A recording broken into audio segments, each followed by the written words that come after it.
welcome everyone to our Humanities at Home tonight. I'm Beth Salerno. I'm the Interim Program Director at New Hampshire Humanities, and I'm excited to welcome you. This program is part of our 2025 focus on communities and change, and that includes a Smithsonian exhibition, which has come all the way to New Hampshire and will be in Jefferson, New Hampshire, from the end of March until May, and then in Plymouth. And we hope you'll go see Crossroads, Communities, and Change in rural New Hampshire. Tonight's program is focused on food stories, one part of which is the way we create communities through food.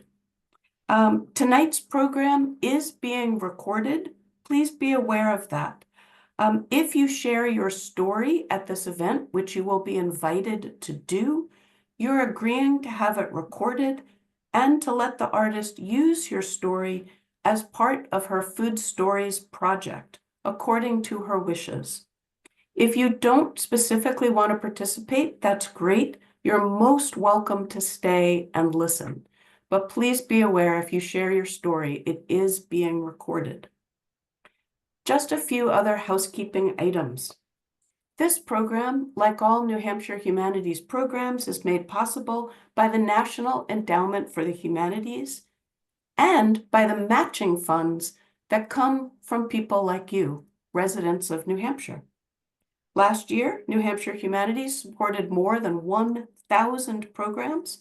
If you would like to support our work or learn more about what we do, please visit our website, which we'll be dropping in the chat. There you can find information about future talks, our other programs, like the Smithsonian exhibition, or sign up for our e-news. I'd like to ask that you please keep your microphone muted for this presentation. You can use the hand raise icon during the question and answer period. And if possible, we will call on as many people as we can. At that point, you'll be invited to unmute. But other than that, please keep your microphones muted, simply because there's a lot of us in this room and it can be distracting. Finally, this program is designed to bring people together and share stories. We want everyone to feel welcome. So this event is governed by the general rules of respectful civil discourse. When you're asked to put comments in the chat and share your stories, please do so if you would like, but please pause for a moment and make sure that your comments, your questions, and your stories are focused on the content of the program and lead to a respectful and productive conversation. That's all of our housekeeping. I don't have to worry about where the exits are because you're at home. Hopefully you know where your exits are. So now I get the pleasure of introducing our speaker. Shanta Lee is an award-winning writer across genres, a visual artist, and a public intellectual, actively participating with work that is widely featured in Harper's Magazine, the Poetry Foundation, the Massachusetts Review, Art New England, and I'm sure many other things that you read. She's worked with Vermont Public Radio on a program called Seeing the Unseen and In Between in Vermont's Landscape. Her accolades include the 2024 New England Poetry Club Grant for Poetic Achievement, a National Art Strategies New England Creative Community Fellowship, and the Abel Meerpole Social Justice Writing Award, as well as a Arthur Williams Award for Meritorious Service to the Arts. She brings a lot of background, and we're delighted to have her join us today. If you'd like to know more about her, we'll put a link to her website in the chat. Now I'll turn it over to Shanta Lee. Hi, everybody, and thank you so much. I want to thank the New Hampshire Humanities for just having this opportunity to connect with all of you. And Beth, thank you so much for that beautiful introduction. So we're going to get started, and I don't want you to fret and feel like you're not going to have an opportunity to share questions, thoughts, even your food stories. So we're going to get started, and we'll start with the first part of this presentation and just setting up I want to say a little bit of context about the the project. So we'll go here. Here we go. So food stories, the intersections between food, memory, identity in our stories. And I like to call this an interactive presentation because I don't want to talk at you. As I've kind of briefly mentioned, there's going to be time to write some of your stories and also ask some questions. But before we dig in, very grateful. Shouts out to the support from the Manchester Arts Commission for funding food stories at a local level. We also have all kinds of partners around the state, Greater Manchester Chamber, the New Hampshire Business Committee for the Arts, the New Hampshire Businesses for Social Responsibility, Queer Elective, and Radically Rural, all just doing amazing work and helping to get the word out and help me collect more stories. So without further ado, I want to share this quote. The word curry always mystified me as an Indian, partially because I never made or ate curry growing up. It wasn't until I got to college and studied the history between Britain and India that seeing the generic use of the word curry frustrated me. Over the last decade, I've read and spoken to many people about the ubiquitous use of the word and the generalization of hundreds of years of history. And this is a quote coming from the chef Halak Patel. And what's interesting about that is, we can always make all sorts of assumptions about what one's relationship is to food and certain dishes, especially if they come from a certain part of the world. But every single person has their own story to food. And of course, what is more human than the relationship we each have to food, even if it's a fraught one? So I always like to put it right out front. I am not a food historian, not a historian. So all hail to great historians who do that work. But I just want to paint a little bit of a picture. So whether we're talking about true cultural exchange in terms of food or dishes or cuisine or something in between, food always has a story. And some of you, if not all, you probably already know this. You probably are already aware. So we have the Salt Act of 1882, which was used to oppress East Indians. And it was a very, you could say, I guess, odd law. They weren't allowed to sell salt, collect it, etc. So essentially forcing all East Indians to purchase salt from the British. Gandhi led a salt march in an act of defiance to show others how they could circumvent this law, basically by pulling salt from seawater, et cetera, et cetera. The Portuguese and their impact on curry in India. Curry makes its way to Africa and the West Indies through indentured Indian laborers. This like a lot, actually, all of these different facts shock me. The American South's version of fried chicken. So as it turns out, West Africans prepared their chicken most likely cooking it with then prepared and seasoned sauce, like fricassee, long-term braising. The Scottish preferred to fry their chicken, and the theory is it impacts. So the coming together of cultures through enslavement, Scottish enslavers most likely impacting how we get fried chicken because they wanted their food prepared in a certain way. The Assize or the Assize, I always trip over that word, of bread and ale during the medieval period. So this is a fun little or funny, quirky little fact. Sometimes to supplement income, certain households, they bake bread. And there are these special tables that some people use to kind of like pinch, like have someone hiding underneath, pinching little pieces of dough off of the loaves of bread that they sold so that they could have another side hustle and sell more bread. Turns out that was a bit illegal. So again, food has all of this complex history. And so why wouldn't we have our own stories about our engagement with particular foods or dishes? This map that you see is an example of curry just all over India, the different kinds of cuisine or dishes, not just curry, but just the different kinds of cuisine you might find all over India.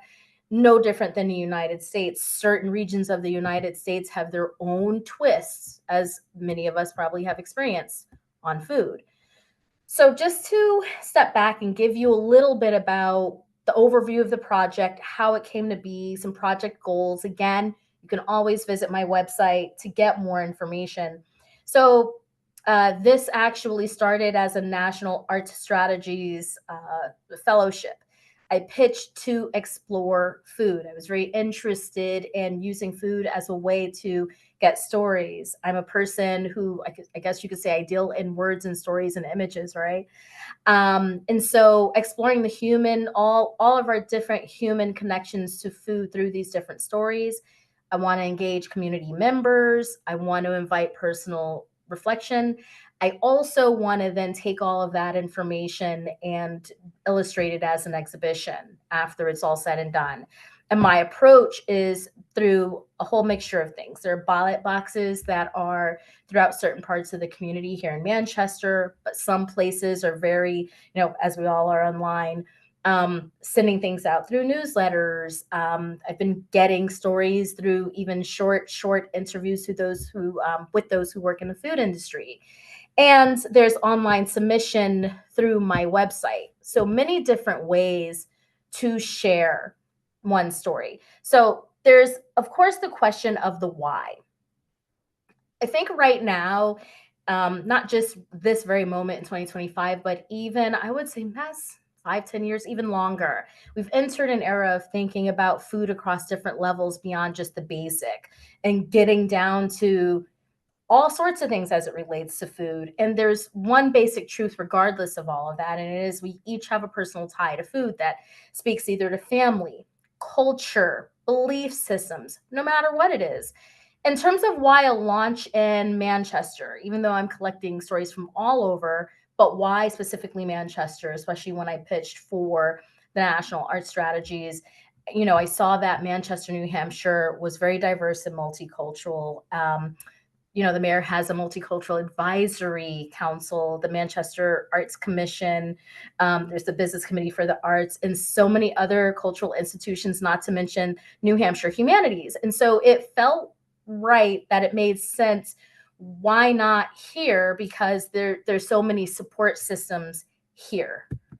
And so, again, as I just said, I'm also collecting stories from all over. So, the Manchester Arts Commission has funded local activity, and there are other stories coming in from other places. So, locally, statewide, regionally, nationally. I had somebody asking me would I take global stories because they're a part of a global group. And I said, yes, please. So, but of course, Foodstories has a story. And this started from a conversation. And even when I was putting together my application, side note, especially for those of you who write grants and such, it always helps. Like data's great, talking about your credentials are great, but even better is the story of something. So my current partner, we met about 13 years ago, and we first met. We were talking about wanting to collaborate around like some type of exhibition that related to food, but how food can often be used as a descriptor for one's race and ethnicity. And I'll get into that in a little bit. We kind of made a joke of it, never did anything with that. Fast forward, time goes on, we go our separate ways, but eventually we reconnect. And then between that time, I worked on a conference. It was a 2.5 day conference that brought together arts, food and agriculture, food sustainability. I think I did some kind of stand-up thing, storytelling night as a part of that one year, tongue in cheek, what's eating you, just kind of funny and inviting people to tell their quirky stories about food. Also, as I mentioned before, as someone who deals in words and visual art, food, like humanities and like art, I find to be a very easeful bridge, sometimes into the most difficult territory. Sometimes all you need, beyond even just trying to get somebody to open up about something, is just to invite them to the table. And yes, that's maybe an oversimplification, but I think you get what I'm trying to say. But this project also has intended and unintended dimensions. So, as I just mentioned, right, the very root of coming back to this for full circle 13 years later, intersections between food, race, class, and all things. So there was a book that came out over the last few years by an indigenous person, Eric Gonsworth. It's called Apple, Skin to the Core. It's a young adult novel, and it talks about an apple being someone who's indigenous on the outside, but may be seen as more connected to white culture on the inside. So it's really also the goal of this project to encourage a dialogue and a reflection about the different ways we've used food as a just a vehicle for expressing ourselves, right? Whether it's a way we express comfort, whether it's a way we've expressed discomfort, whether it's been used as a descriptor. So there are all sorts of ways. And in that way, it makes sense that we have our own complex stories about food. And given this complexity, what we eat, why we eat, how and if we can eat what we eat, which is a huge thing, right? How we like to prepare what we eat or what we disdain. Really strong. Personally, I'm guilty of this. Really strong feelings about something that I like or dislike. Like I'll share a brief snippet.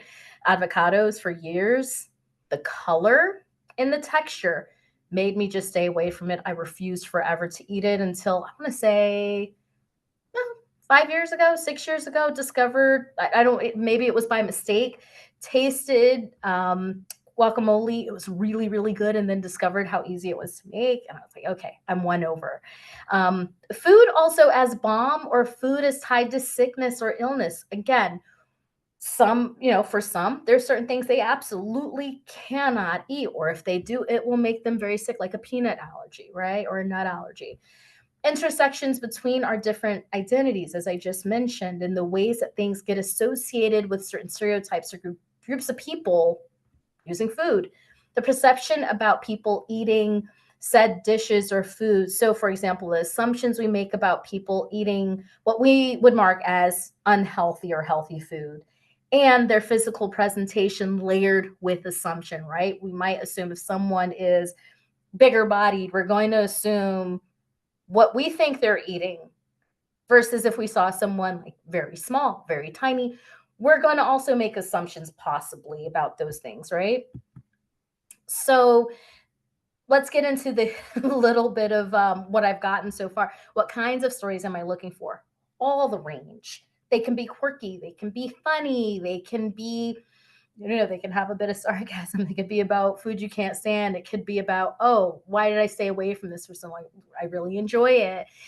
If you work in any part of food industry, why did you get involved? Again, I always like to acknowledge, like, some food memories, again, not necessarily from childhood, from any part of your life. They can be cozy and some can be quite uncomfortable. I had a friend, when I was telling her that I was doing this project, she's like, oh, yeah, I have a complicated relationship with food, not crossing that bridge. I was like, okay, heard, no problem. So, again, all stories are not created equally, of course, as we know. And so, what will be done with the story? So, I just mentioned a culmination and a 2025 exhibition taking place somewhere in Manchester, New Hampshire, still looking for a location in the fall.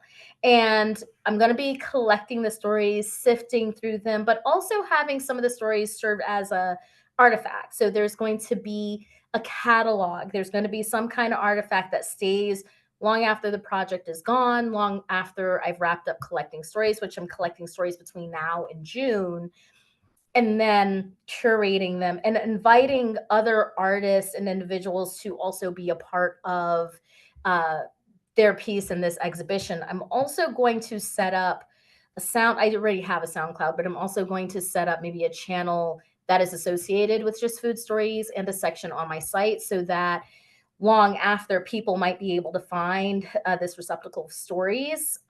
Also, there are events I'm participating, like with one of the partners, the New Hampshire Business Committee for the Arts, and their annual gala, which I'm excited about, at Pinkerton, or Radically Rules Fall 2025 conference.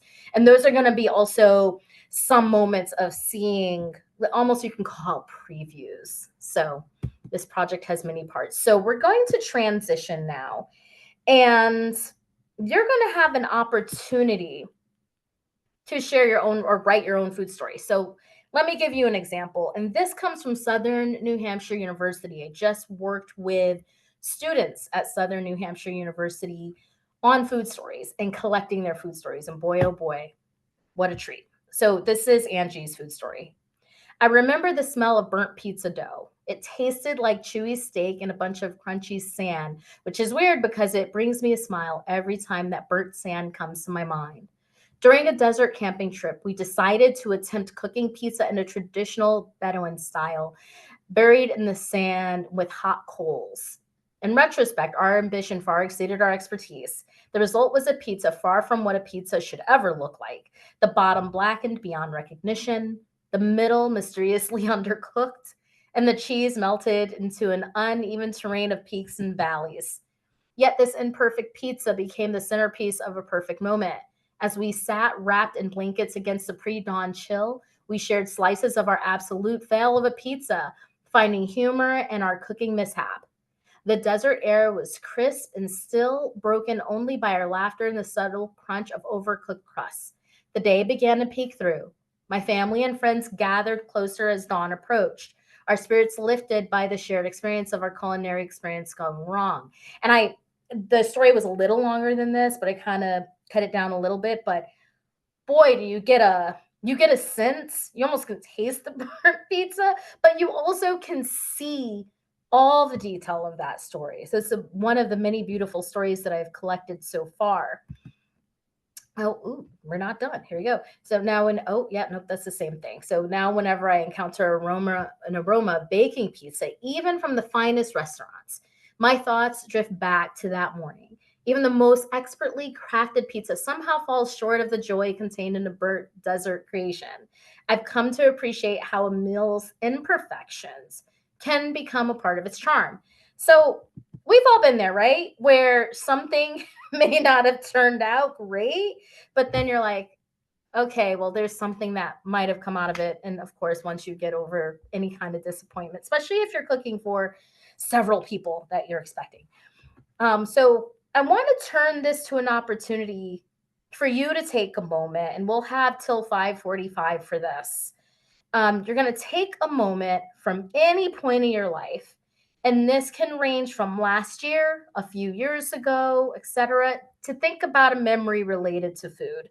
This memory can be related to eating, cooking a particular dish or meal, or one specific food item. And it has, at this point, I think you're going to be getting some things in the chat with this language so you can refer back to it as a reference point to write your story. So I want you to write your story. Here's the fun challenge. It can be between 6 and 60 words, and you might be thinking, how the heck am I going to do that? When I worked in radio, just side note, it's always a fun thing to try to squish a lot into a little capsule. So I'm going to challenge you right between 6 and 60 words. And on an off chance you're like, okay, I can't do that, but I need something a little longer. If it's a little longer, we'll always use an excerpt, or we'll pull it and still use it in some way. So totally just, I want you to be immersed in it. And I want you to make sure to include details. You see how Angie's story included all these details: the taste, the touch, the smell, the texture, the place, right? Colors. Was there a specific song playing or something in the background? Did this take place in a specific setting? More details, the better. And here's some additional prompts. I believe, yes, I do believe you are getting some prompts in the chat and getting this piece. So that you'll be able to refer to these. So if you have a hard time thinking, oh, I don't know where to get started, this is huge. Maybe sharing a recipe that's been passed down in your family and a story about its significance. Maybe starting with the prompt, I can't stand, and this is why. Or I remember the smell of, and you get the point. So like using any of these prompts, or totally, you may decide to come up with your own thing. So you're going to have about, till 5:45. I'm also going to give you the countdown. So when you're down to a good 5 minutes, and then we're down to like 1 minute, I will give you that heads up in audio. Here's an opportunity to turn off your camera, get into writing mode, and then throw your stuff in the chat when you're done. Go ahead, Beth. Shanta, let me interrupt for just a second. While I just want to make sure that people are able to see the chat. We're having a little bit of back and forth about whether people are seeing it. Yep. And I think if people join afterwards, sometimes they have a hard time seeing what's in the chat. Everyone should be able to see it at this point. So I'm getting a bunch of head nods. That's what I needed, that people could That's it. see. They can see it. Okay, perfect. Wonderful. Thank you very much. That's You good can news. continue. Yay, perfect. All right. Good luck writing. I invite all of you at this point to please compose. Think about those prompts. More prompts will be coming in the chat in just a moment. Thinking about those questions. I really dislike. My favorite food memory is. I can't stand the smell of. I remember learning how to make something for the first time. I grew up eating. 6 to 60 words. And please share in the chat if you would when you've done. We will then be taking questions and sharing thoughts, but we're going to wait a little while and give people time to write without us talking at them. Thank you. If you've written your food story, and while we're waiting, okay, so we have 5 more minutes to get those stories in. While we're waiting, if there are any questions you have that you want to plug into the chat, feel free, and we'll be totally getting to those. Feel free. If you have another food story, you already plugged one in, but you have another one you want to share, do that too. I'm totally down. And again, thank you. This is so cool. All right, 5 more minutes. This is awesome. Also, too, this just came to me. If you feel like you want to stay up on Foodstories, find out when the exhibition is taking place, all that fun stuff, feel free. You can get in contact with Beth. You can get in contact with the New Hampshire Humanities, or you can send me an email through my website. I will put my website, not my website, I'll put my email into the chat so that if you want to send me an email, or if you dig this so much and you want to go tell a friend, say, hey, you need to go send your food stories to Shanta. I'm down with that too. And people will be able to see. People also will be able to experience hearing some people telling their stories. For those who send me stories in writing, like I said, I'll be probably creating a SoundCloud mechanism where people will be able to hear me reading and sharing the story and saying, this is a story from so-and-so, and reading and just sharing it as it is, which is exciting. And inviting people, of course, to do audio. So I have a couple of audio clips of stories. So thank you for that question, Connie. And I hope that answered your question. Here's another one. Do you find that the stories are very similar, even if the food and the food stories are really different?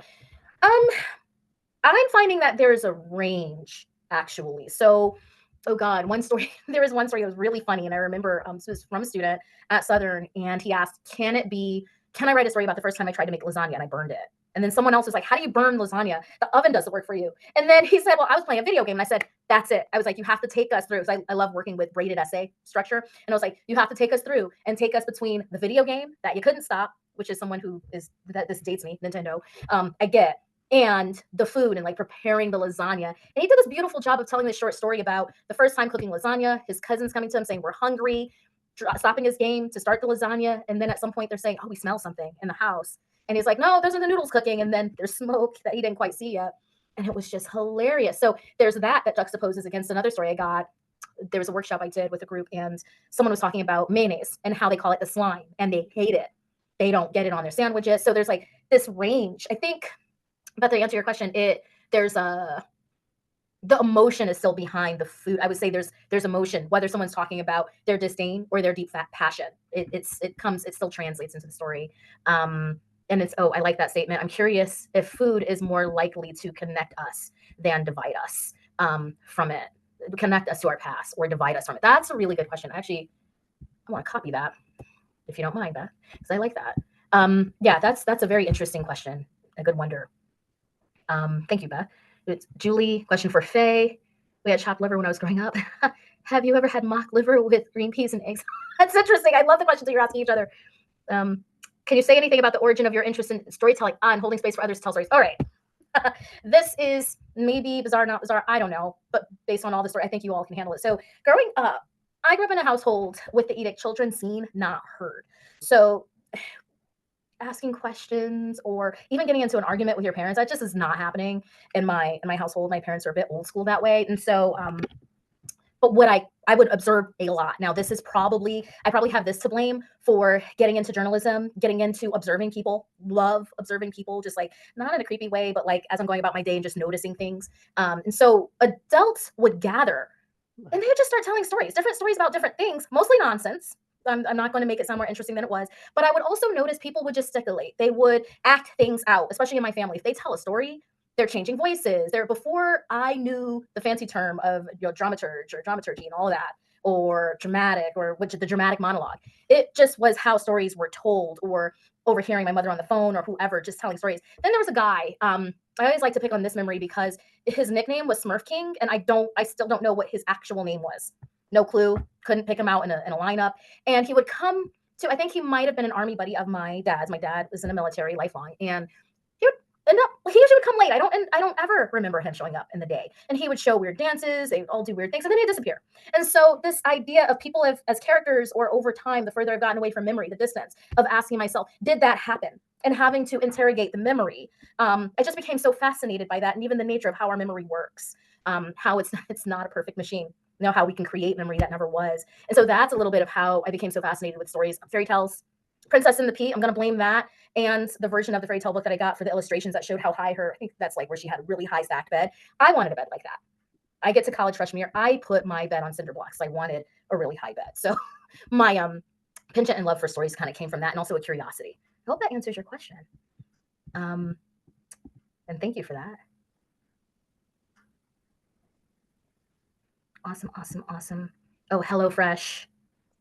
I've heard people using HelloFresh. I like to cook. We like to cook in our household. So we call me, I don't know, call me from another century. I take great pleasure in being able to plan a meal and being able to cook it, getting something delivered. I don't know, unless it was, I don't know. But I hear that there's some great things about HelloFresh. Ah, Faye, I didn't know what an idyllic life was until stories were shared by friends of their histories. Yeah, right. It adds so much perspective when you hear like where other people are coming from. It's always fascinating. Right. Any other thoughts or questions? So I'm in love with cookbooks in general. Like I did an event at a bookstore recently, and for like one of my, no, actually it wasn't any of my books. It was for a translation I reviewed, and they had the Joy of Cooking. They had the Moose Cookbook. I think the Silver, whatever the title, but it's like legendary. And in my family, my grandmother, that my aunt now has it, but my grandmother had a cookbook, and I'm like, oh my god, I just want to get my hands on it, and I say it every so often to kind of say I want that cookbook. So I love the idea of cookbooks. I love the historical cookbooks. Like just there's something about them. They're pretty amazing. And with now people sharing recipes online, I guess you could say that's kind of become a community cookbook as well. So thank you for that, Shirley. Okay, Beth, did you want to? Oh, Right. Thank you so much, everyone.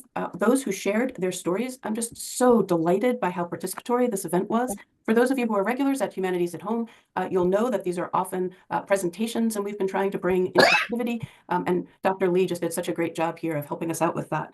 Our next event will be March 28th, and it will be about preserving your family history. So continuing this theme of memories and the building of community. The state archivist, Ashley Miller, will be joining us to do that presentation.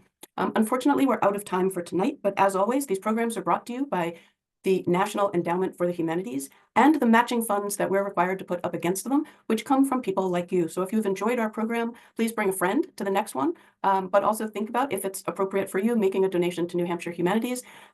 We appreciate them at every level. After the program, or very shortly in the chat, you'll see a notice about evaluation. We care what you think. If you like more interactive programs, please let us know. You can click on the link in the chat right now, and it'll open in your computer. And then when we close out the Zoom, it'll be sitting there waiting for you, or you can wait until we email you because we do want your participation, as we did today. Thank you so much for coming, and I hope you have a good night. thank you, everybody. And don't forget, you can email me, got my website. If you forget what my email is that I put in chat, contact the New Hampshire Humanities and you can get in contact with me. Thank you all. Thanks, Have a everyone. great evening.